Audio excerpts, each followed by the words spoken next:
If you want to explore non-monogamy, it's important to know that not every single kind of non-monogamy is going to be right for you.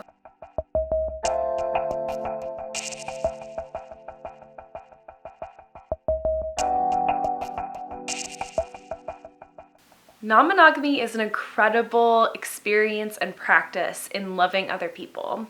It's defined specifically as something that is not monogamy, which means that non-monogamy can be so many different kinds of things. It really allows us to create relationships that work specifically for us. On the other hand, there's no script for non-monogamy because it's not a normative style of relationships in our society at this time.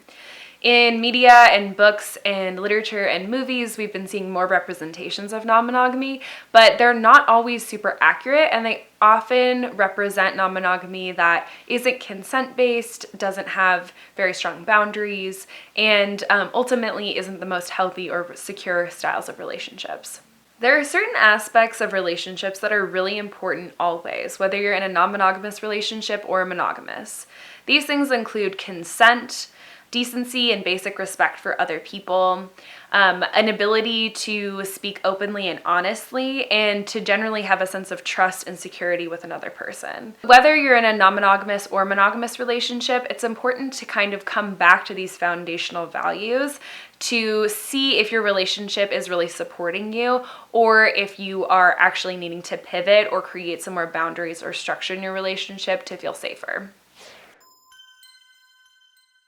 Some things I want to present to you all as a couple of guidelines for if you're exploring non-monogamy right now. To think about how you're using consent and communication to really articulate your wants versus your needs, right? Because there are things that all of us need in order to be in a relationship that is secure and healthy. And there are things that we want. An example of this might be we need people to treat us with respect and decency and care. A want might be a partner who lives with us. A want might also be a partner who doesn't live with us. So think about those kinds of things, and you can even write down a list and talk through that with partners. So how do we find out which relationship is right for us? This can take a lot of time and exploration. And so I want to give you all a list of journal prompts that you can utilize to explore non-monogamy and how it feels to you right now and in the future. 1.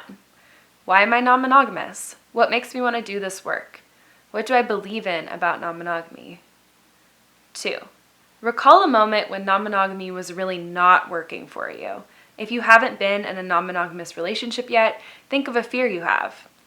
If you did a body scan during that time, what did it feel like? What sensations happened in your body?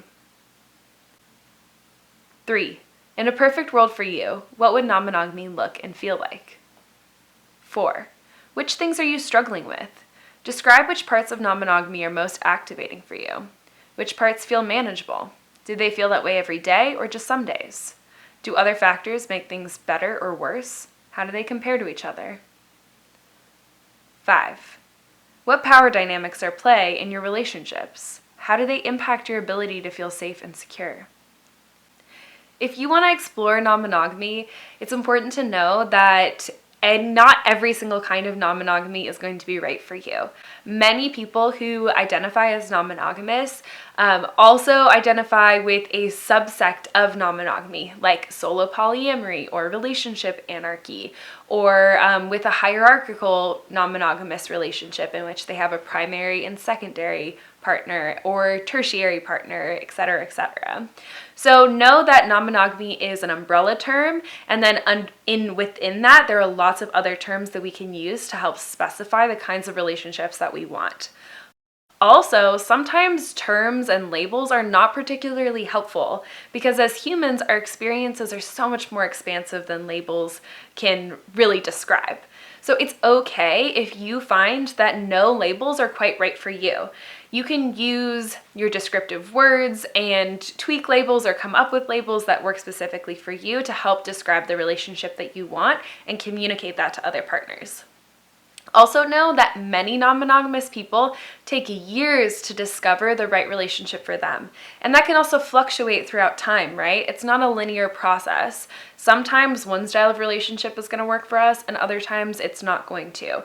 So be patient with yourself as you explore non-monogamy. You might find that the relationship that works for you today is not the relationship that works for you forever.